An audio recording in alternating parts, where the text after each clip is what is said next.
Hello, everybody. My name is Sam Banden, and today I will be talking to you about the kosher diet. Yeah, let's just jump right into it.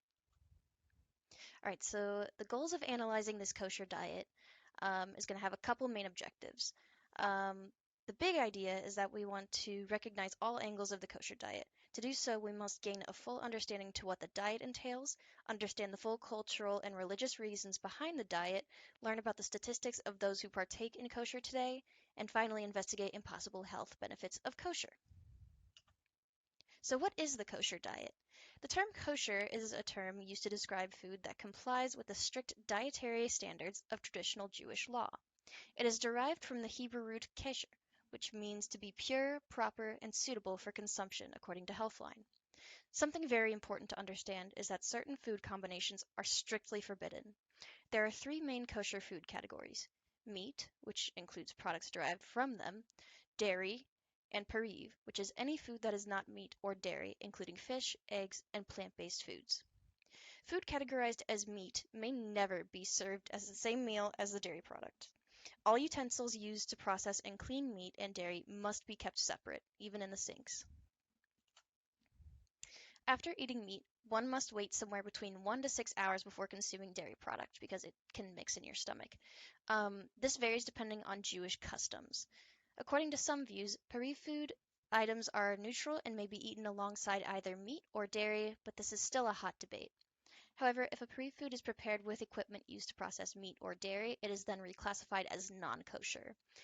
And this is a symbol that shows that something is kosher in peri. According to the Torah, the only types of meats that are acceptable are cattle and game that have cloven hooves and chew cud. Cud is a portion of food that returns from an animal's stomach to the mouth to be chewed for the second time. Sheep, cattle, and goats may be eaten after they meet these requirements, whereas pigs cannot be eaten, as they do not chew cud. They do have cloven hooves, though, but that final one is the big kicker. After slaughter, forbidden blood, veins, and certain fats must be removed. Chicken, turkey, goose, and duck can be eaten, but other birds are forbidden. Eggs can be eaten as long as they do not contain blood. It is also important to know that bread contains no dairy products when eaten alongside meat. Only fish with scales and fins may be eaten, and shellfish is forbidden according to Chabad. I really liked this graph over to the right. I think it really represents the kosher diet. It's simple, just on the kosher side it says cows, sheep, goats, deer, chicken, duck, turkey, trout, tuna, salmon can be eaten. And it also displays a nice little graphic of what part of the cow is used for kosher and what cannot be. And then on the right, it displays not kosher, and then it also shows that you can't eat birds of prey, crustaceans, scallops, shellfish. And I always thought the burger was the perfect representation of what is not kosher, of, like cheese and meat being together. Um, yeah, so this is a video. It's 10 minutes. It's a great video. I watched it. This is a Rabbi Friedman talking about kosher in his community as an authoritative figure. But for the sake of time, I will only show 2 minutes of it. So what is a kosher cookie? A kosher cookie means it doesn't have any ingredient from a non-kosher animal. And what makes an animal kosher or non-kosher? If the animal chews its cud and has split hooves, it's kosher. If it doesn't, it's not kosher. So pork is not kosher because it doesn't chew its cud. It does have split hooves. So if we could teach pigs to chew their cud, they'd be kosher. Start training them. Why is that better? Yeah. I don't know. I don't know. This is God's... In other words, God created certain animals for us to eat and certain animals for some other purpose. To indicate which is which, he chose these two signs to let you know which one is kosher. So that's what makes things kosher. It becomes very complicated when you have these manufacturing companies and every product has like 30 ingredients, which it shouldn't have, just for health reasons. And among those ingredients, you got to check out the oil. Where does it come from? Is the oil animal fat? Is there some animal fat in it? So we have rabbis who dedicate their lives to checking out products and certifying that they're kosher. So when you buy a product like a bottle of oil and it says 100 pure cottonseed oil, legally 2% can be animal fat. And you can still call it 100% pure cottonseed oil. So the rabbis have to go in there and check it.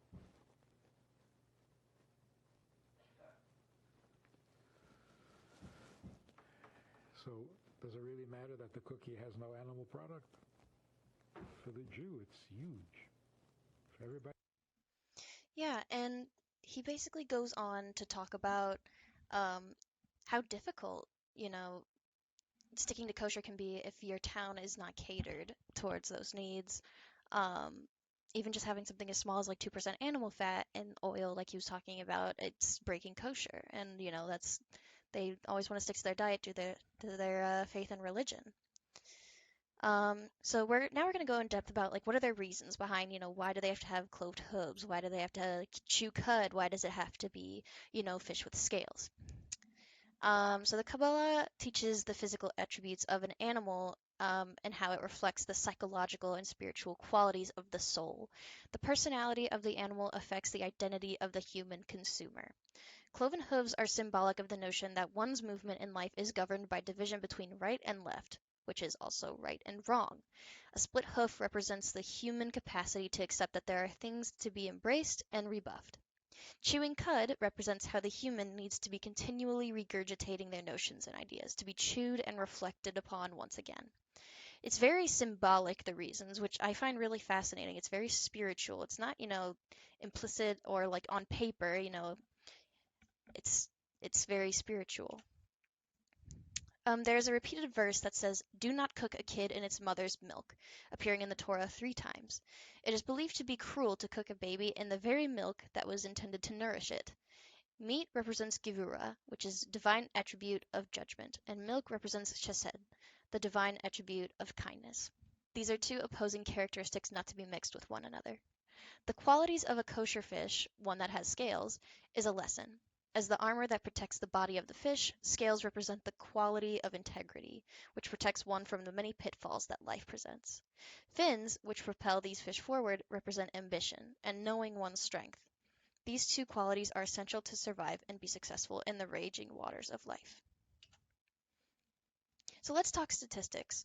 According to BBC News, approximately 2% of Americans are Jewish, and in that portion, only 22% of them keep kosher in their homes. Those who identified as Orthodox or Modern Orthodox were most likely to keep kosher at rates of 98% and 83% respectively. 31% of Jewish people who are conservative kept kosher, while 7% of Reform respondents upheld the practice. However, this does not represent the globe. In Israel, 52% of those who consider themselves non-Orthodox are kosher, but in America it is only 14%.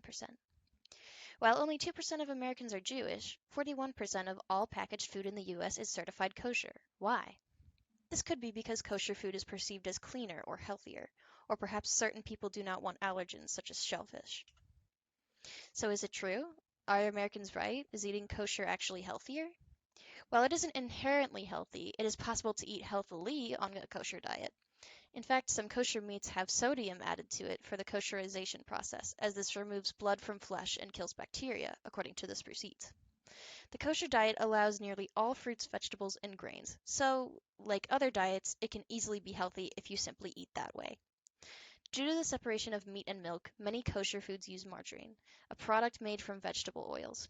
This can have trans fats and lead to heart disease. The kosher diet can be either healthy or unhealthy depending on your individual food choices. It is clear this diet is meant for the sake of religion and faith, with less emphasis on health. Alright, so conclusion. This presentation took you through the angles of what the kosher diet is, how Judaism affects the reasons and rules behind their diet, the current modern day statistics behind those who partake in kosher, and finally how it may affect someone's physical health. This diet is sacred and spiritual. It portrays mindfulness and conscientiousness behind what we put in our bodies. Not only this, but many Jewish people follow this diet solely because of their faith in God, despite sometimes not really understanding why they may eat what they eat. In that video with the rabbi, when asked why must they eat animals who chew cud, he said it's just, it's what you do. It's what God said. Kosher is a fascinating religious diet, and I hope you enjoyed participating in this presentation as much as I enjoyed making it. And finally, here's my works cited. And that's going to do it for me. Thanks for listening.